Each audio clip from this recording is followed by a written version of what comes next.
Hey, what's up, bros? Alright, so the first video I'm gonna make, the first and probably the only main big tips and tricks video that I'm gonna make on survival. I have a lot of tips for you guys, at least those that I could find out in the first 2 days, maybe 48 hours to 72 hours of the game. Yes, loadout tips make sense. I think I'm gonna start off with the loadout tips. Let me just give you the quick thoughts though. I think it's pretty fun. It's not gonna last that long. It could last you, in terms of enjoyment, it could last you as little as 2 weeks, and as much as a month and a half to 2 months. It's a nice little addition to the game. Uncharted 4 has a great multiplayer. Obviously, all of us know on this channel, but this is a nice, fun little thing that you can do on the side. So it's a great addition for free, and yeah, I think it's pretty fun. Let me start off with the loadout tips, and let me show you the stuff that I have already. Here's what my, like it says, beast loadout. I like to think of this as a beast loadout. So what I like to go for is actually being the DPS guy, the main killing guy, or the distraction guy. I'm never the healer on my team. So what I use is Deadeye 3 because I think in PvE it's easier to get headshots, and the more headshots you get, the better the damage increase and the multiplier. So if you get body shots with like a certain gun, say like a Para 9 or something, I think you end up getting like 200 damage or so. Let's say hypothetically 200 damage. With a headshot with Deadeye 3 on, you get more than twice the damage. You end up getting like 500-ish damage on a headshot. And if you watch my games on hard mode and on crushing, you're gonna notice that all the time that I hit people with body shots, I barely get any health to reduce. But the second you get a headshot, not only do people get staggered and they stop shooting at you, but you actually down their health by like 40%, 50%, or even higher. Now, depending on the guns that you use, it doesn't make a difference what gun you use. You have to go for a headshot, whether you're using an HS or a P90, or you're using an M14 or a Mazda sniper. So it doesn't really matter which gun you want to use. You have to always go for the headshots. So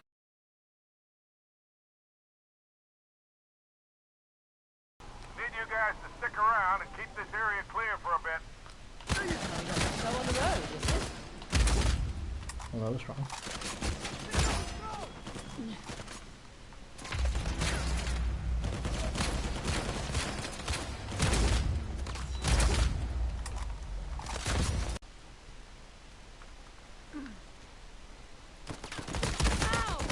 Now that's that.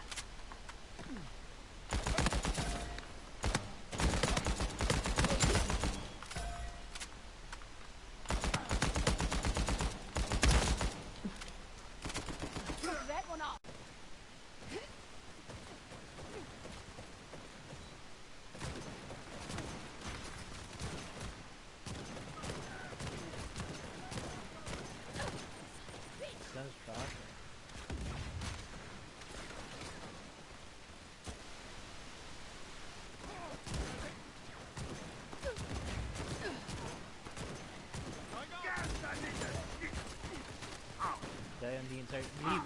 So for me, I like to use Deadeye 3 since I'm the guy that's dealing most of the damage.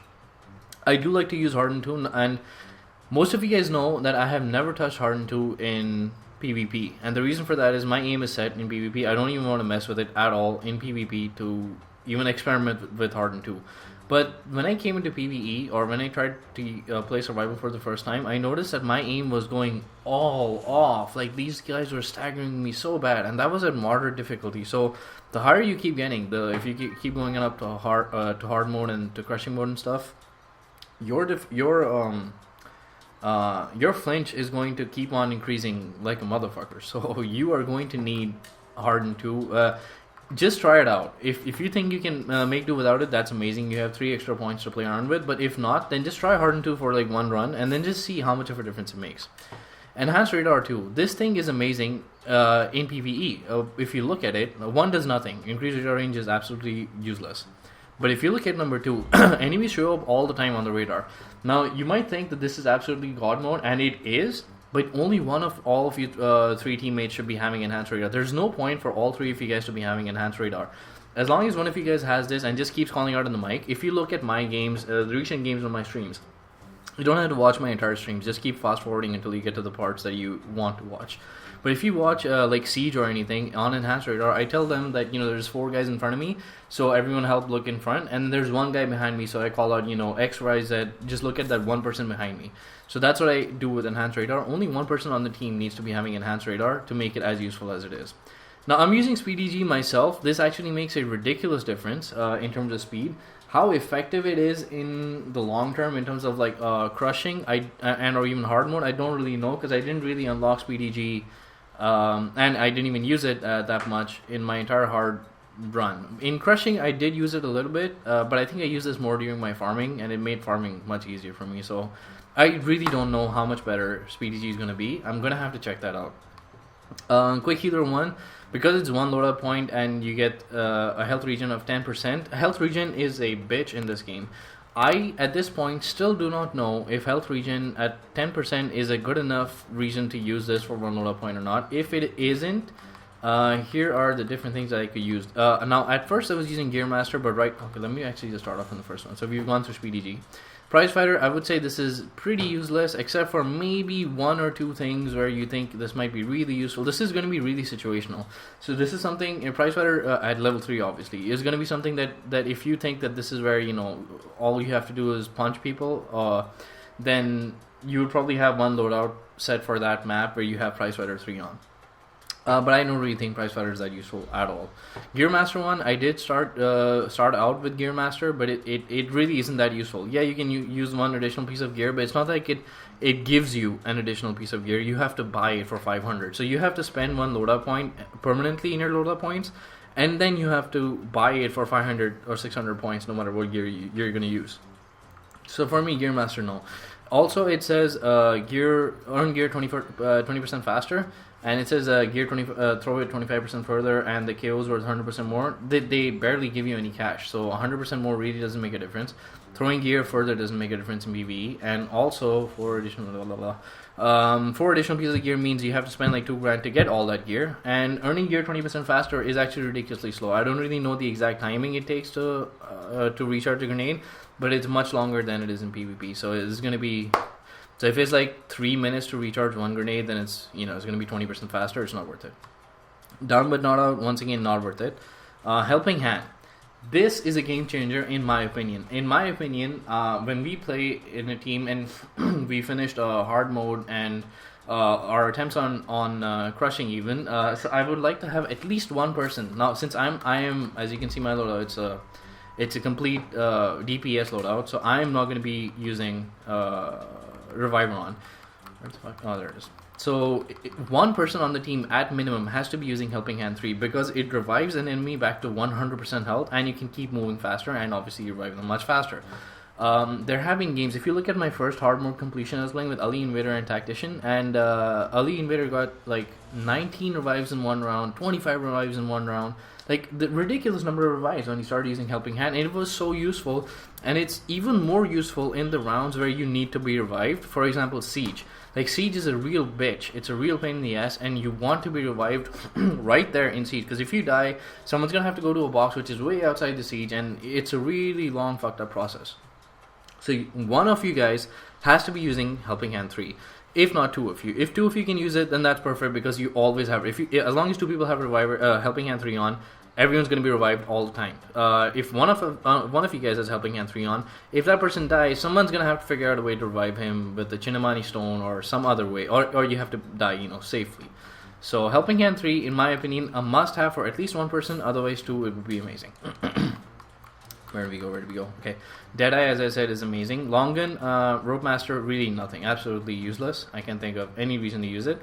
Now, a combination that would be amazing, I think, would be Combat Revive plus Helping Hand. Because as you can see, it not only does it increase the range, which is really useful in PvE actually, because range is really fucked up. You take 50% less damage, and you get a heal to full health as well, which is amazing.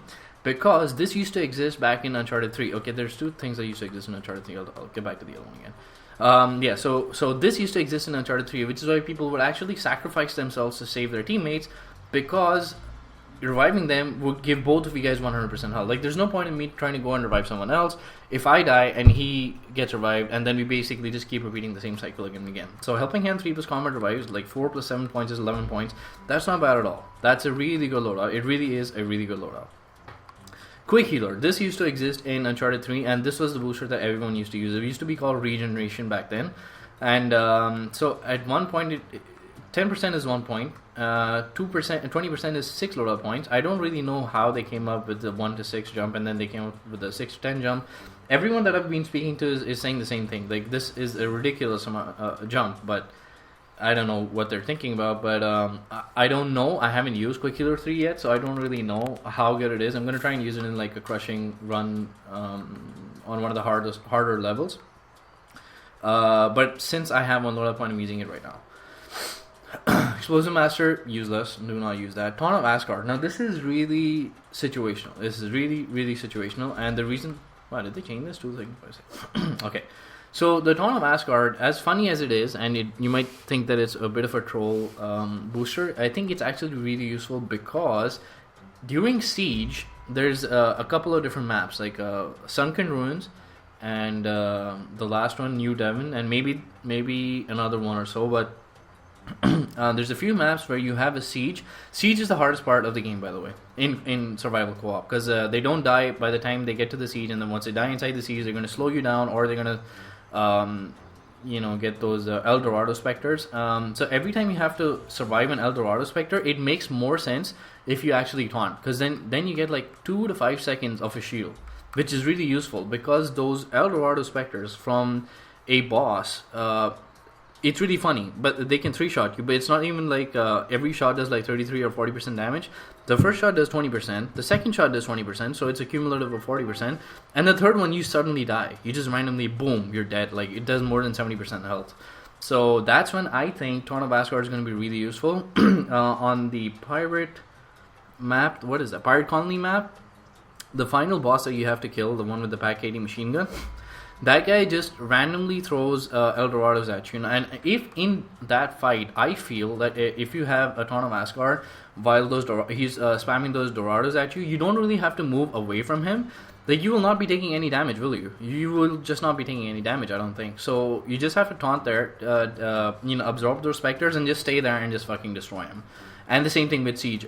If there's people that come inside your Siege, you kill them, and then you taunt while their El Dorado Spectres are moving around you, and then you basically survive the Siege. I think it's going to be really useful, but it's also very situational. So I haven't used it yet myself, but I can see the use for it.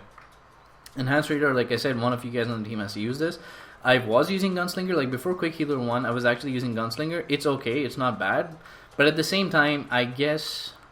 practically speaking, I guess if Quick Healer really is if it makes a significant amount of difference, I think Quick Healer is definitely going to be my choice 9 out of 10 times instead of Gunslinger 1, especially for try-hard survival games like Crushing or something.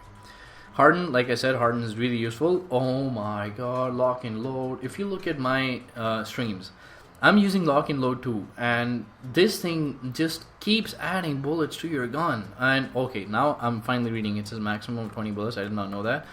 But yeah, so in some of the boss kills and the boss fights, especially the one where there's a decoy one, I don't know which boss that is, but the New Devon one, the final one where there's a decoy, you have to shoot the pistol at him. So once he staggers or he gets vulnerable, if you keep shooting your automatic or any gun, it doesn't matter if it's an automatic, but if it is an automatic is much easier to keep aimed on his head. So if you keep it aimed on his head, you just keep on racking up the lock and load points, and every time you shoot a bullet, it just gets put back in your clip. So basically, you can keep going beyond the clip, and you just keep getting those bullets back. And yes, it's useful at that boss.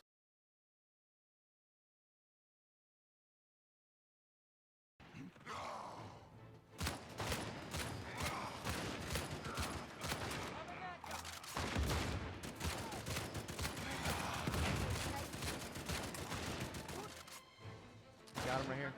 I'm claiming this. He's down.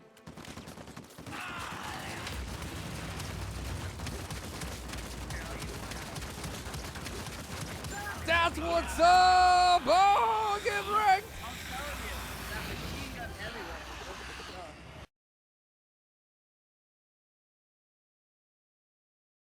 Specifically, but it's also useful for every boss, and it's also useful for every ad.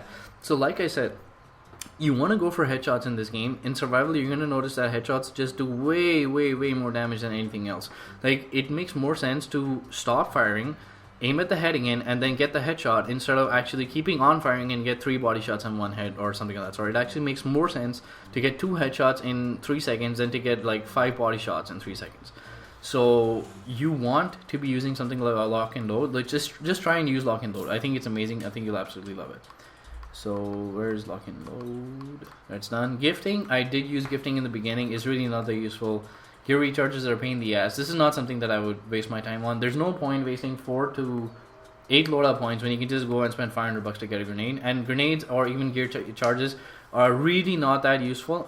Useful, unfortunately. And the worst thing is, med packs are actually useful. Med packs would have been something that I might have considered this to be useful for, because med packs would save you against sieges and bosses. But yeah, so it's really situational. It's not that useful.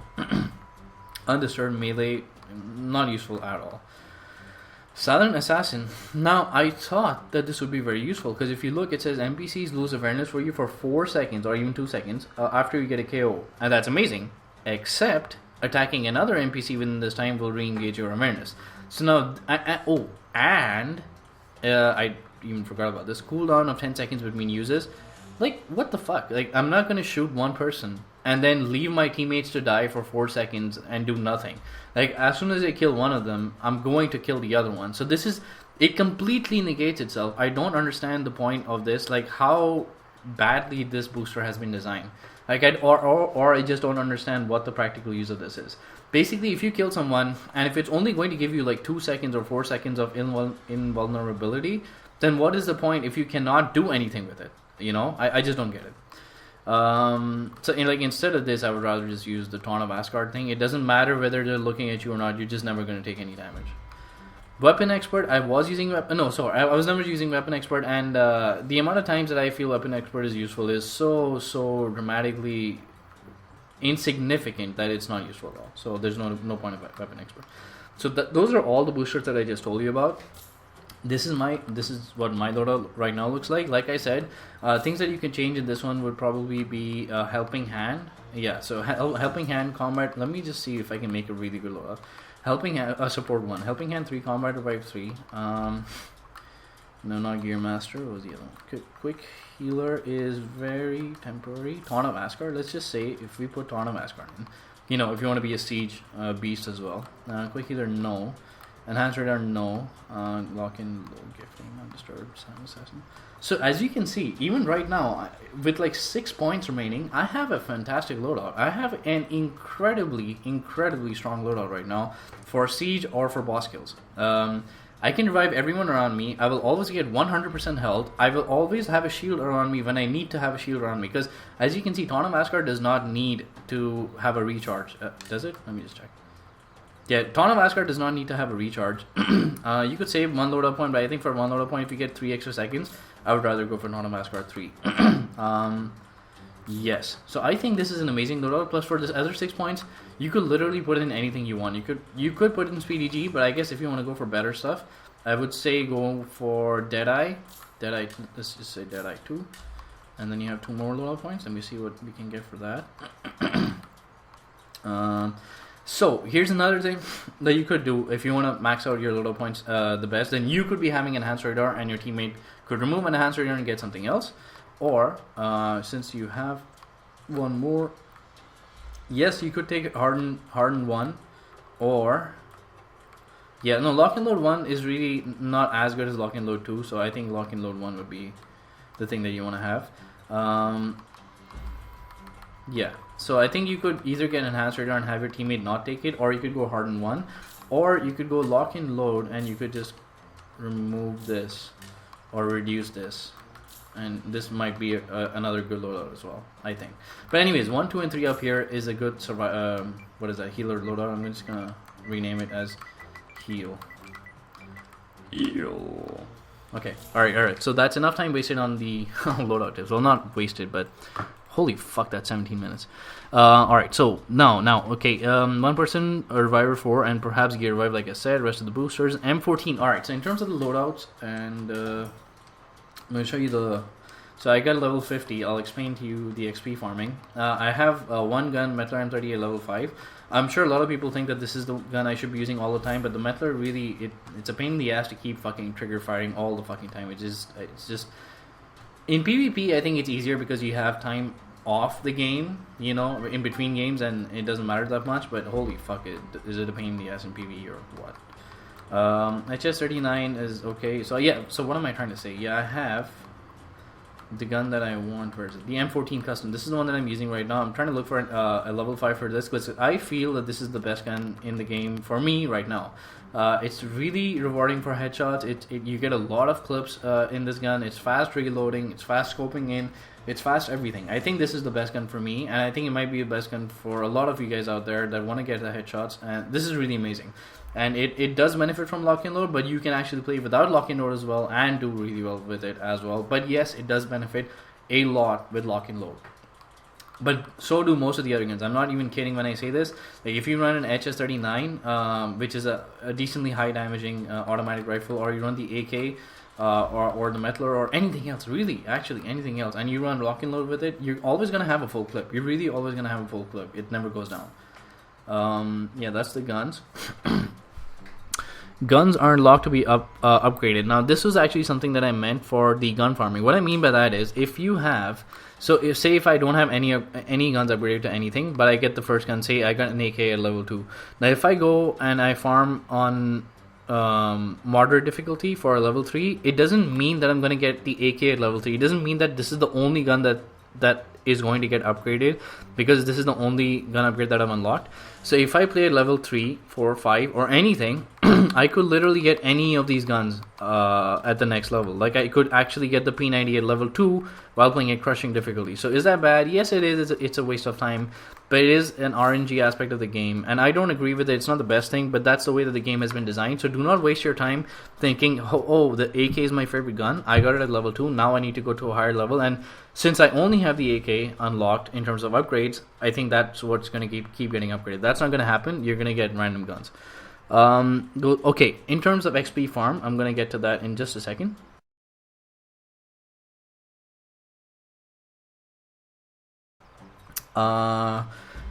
Two random things out there. The Barak does about 1400 headshot damage, and the Harbinger does about 1900 headshot damage. I think they're both about 1500 points, 1500 cash.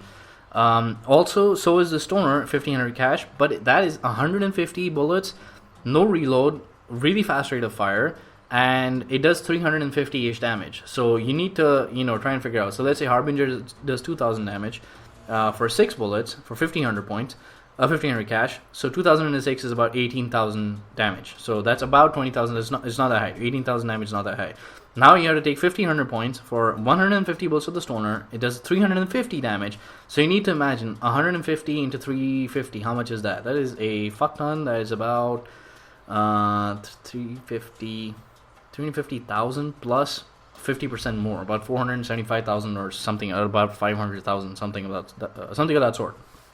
So 500,000 damage is a fucking lot for only 1500 points. So you want to go for a Stoner for boss DPS. I'm just trying to throw numbers out there so you understand what's the best thing. I'm not saying the other guns are not good. Harbinger is probably going to be a fuck ton better when you have to go against Markman AI, because you want to try and get the Markman in a straight line. Like in River, if you watch my River games, the Markmen come in a straight line against you, and you want to try and nail everything out in that one straight line. So at that point in time, Harbinger would be really useful. Two guys in front of us.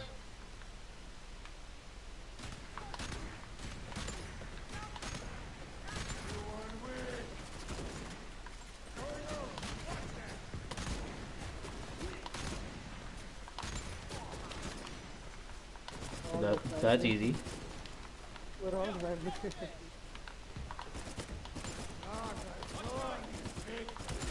Imagine if these things could give you fucking grenade ammo, dude. Holy fuck. Dude, I'm getting so many points from grenades.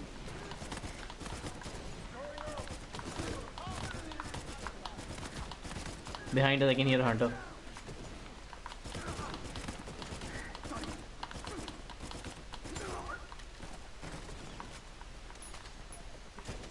Pick up the blue shirt, nigga.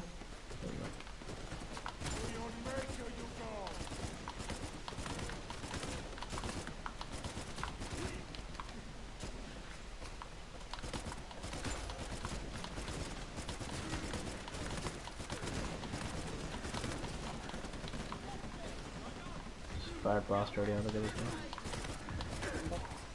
Hunt.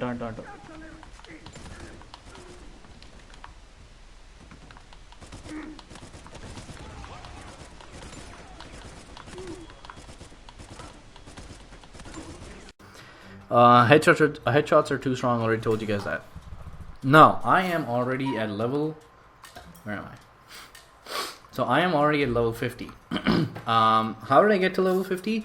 So first I played it at moderate difficulty with my friend, and I finished it at moderate difficulty, and it was pretty easy. It wasn't like moderate. Basically when you play at moderate difficulty, you just learn what's happening in the game. It was actually pretty easy. And I reached up to about level 20, finishing the entire game at moderate level difficulty, and then we moved into hard mode. And at the end of hard mode, we reached up to 40 to 41, I think, 40 to 41 level. And I have to say, hard mode was a challenge, no doubt, but it wasn't a bad challenge. It wasn't a ridiculous difficulty. It was about 8 out of 10. It was challenging, but not that much. So I would suggest, if you want to go for an XP farm, first, you don't need to go into moderate. You know, if you get a decent team, or even if you go solo, actually, this is actually really useful, I must tell you. Going in solo gives you an AI which is really strong. The AI is much better than a lot of fucking random teammates that you're gonna get. I'm not kidding. Going into this game solo actually makes a lot more sense than going into the game with randoms that are fucking stupid. So, that out of the way, go into hard mode straight up. If you've seen a few videos here and there, you probably know what to expect. Just go straight into hard mode. Is it going to take a little bit longer to finish? Yes, it will. But you will get a ginormous amount of XP. You will get an insane amount of XP, and you will be leveling up so fast, it's going to be a joke. I would suggest going into hard mode and then finishing those in one go first, if you can finish it. If you can, that's fine as well. And then once you finish it once, you're going to be so say you start off at level 1, right? The next time when you start off, you're going to be you're going to be at level 25 or even 30, because it's going to give you that much XP. And now you start going for the stars at hard mode again. So you try and go for 1, 2, and 3 stars, and you're gonna go up even higher. You're going to be up to 40, 45, pretty easy, finishing hard mode twice only. Now, I just while talking about all this, I just realized I'm not exactly sure if at level 1 you can start off at hard mode. I know you cannot start off at hard mode by yourself. You're going to have to start off at a lower difficulty, but maybe if someone else hosts for you who has already unlocked hard mode, that might be possible. But again, I don't really know. But if not, obviously, you can always go for moderate first and then hard mode. So, yeah, that's one thing you can do. So that's how I made it to XP like that. The other way that I got XP a lot was, I'll explain it to you, is the way that I was gun farming. So, as you can see, I actually have a lot of guns, and including a level 5 metler. The reason I have a lot of guns is, I'm going to put this in the video if I can, is that I played the Remnants mission. Where is it? The Remnants mission at hard mode. So here's all the missions, first of all. Trainwreck gives you no guns, so there's no point in trying to farm this map. Madagascar City gives you a sidearm. This gives you a sidearm, so you can farm it if you really want to go for a sidearm. Prison gives you nothing. Auction House, once again, gives you a sidearm. I farmed this, it gives you a sidearm. Remnants is the first one that gives you a long gun, and the boss is really easy to kill. I'm not sure if I soloed him to get a 3 stars. I don't think I soloed him to get a 3 stars, but yeah, I wouldn't doubt if that's actually possible. I played it with my friends, as you can see the rewards. Best completion time is about 9 minutes and 9 seconds, so it's pretty ridiculous. I'm going to paste the video in here about how we farmed this guy, and it was absolutely ridiculous with the Indras and stuff. This guy gives you a long gun, so you want to farm this for XP and for the long guns. You want to farm Remnants. I farmed him like 6 or 8 times, and I've received gun upgrades from him every time. He's given me the M14, HS39. A lot of shit, Mazdur, Sniper, a lot of this stuff has been received from this guy. Pirate Colony, I'm pretty sure he also gives you a long gun. However, this guy is a pain in the ass to kill. I haven't yet. I've only attempted him twice yet, once on moderate, once on hard, and I haven't really figured out the best way to kill him yet. I did kill him solo on hard mode, so that was pretty fun, but I haven't figured out the best way to kill him yet. New Devon is also, depending on how your team is, this is actually easier than Pirate Colony, but The final boss fight is the hardest part. Siege is a hard part, but the final boss fight is most definitely the hardest part. But I do have a tip that I haven't practically used myself, but I do feel is actually going to be really useful. Alright, so that's the gun farm, that's the XP farm. Boss kill strats. Boss kill strats, there you go. Boss kill strats, the first thing is not a boss kill, but see, like I said before, Siege is the hardest part of the game, right? So in Siege, what you want to go for is try and have about one person, so one of you is going to be running Helping Hand, Gear, Combat Revive, all that shit, you know, the full support loadout, so that anyone dies, he's going to pick you up at full health. One of you is going to be running the Wrath of El Dorado. One of you is going to be running a Chinamani Stone. Now, this one is questionable. If you want to use a Chinamani, use it. If you don't want to use it, try and use something else. You can use another El Dorado, but that's up to you. I would suggest a Chinamani Stone to pick up the guy that goes down. You know, the main support guy. If he goes down, you have to use a Chinamani Stone on him.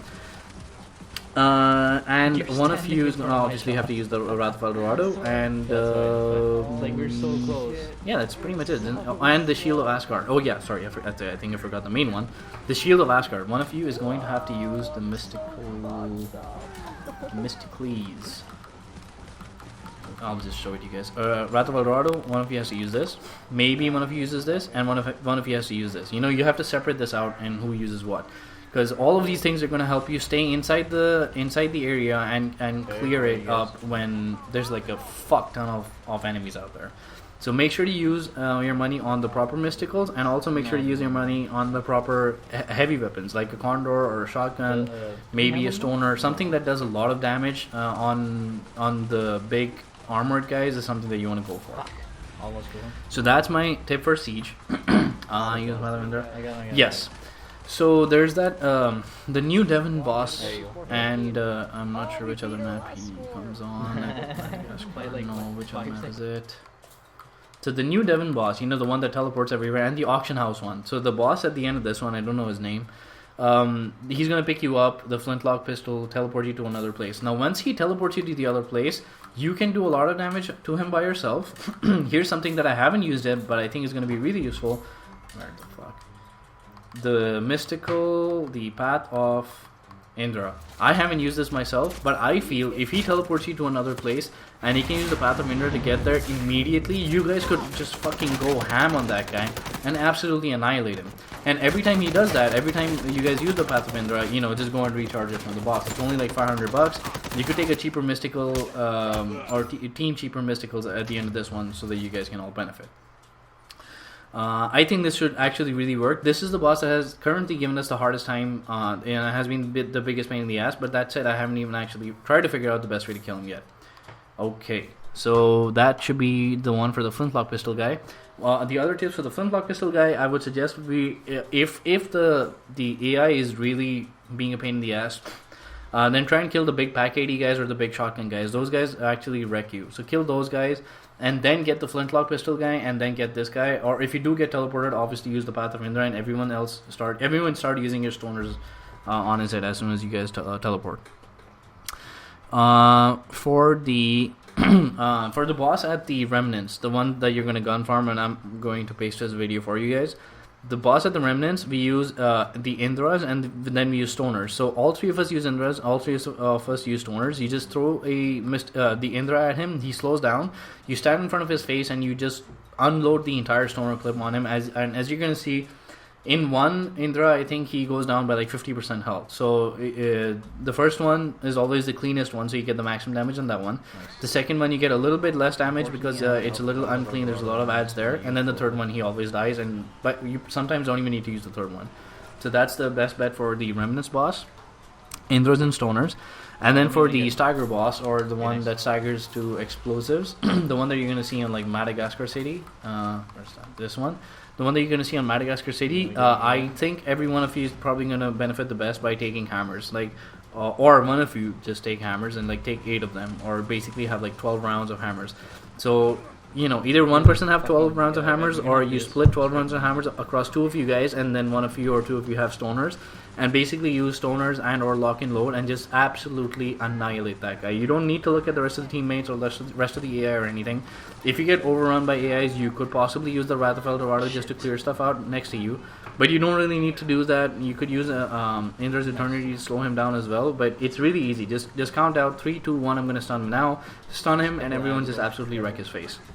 Super easy to kill that guy. Certain bosses with primary weapons would benefit strongly from lock and load. I mentioned that already, and use the mysticals accordingly. I mentioned that as well. So wow, this is a 30-minute long video. I did not expect it to be that long. I'm going to try and keep the boss kill videos as well in this.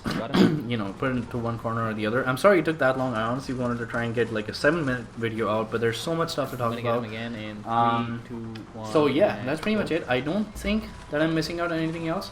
I can show you the stars that I have right now. I have 13 out of 30 stars. The first 2, 3 were really easy. I think I missed this one. Like, as you can see, we missed this one by 20 seconds.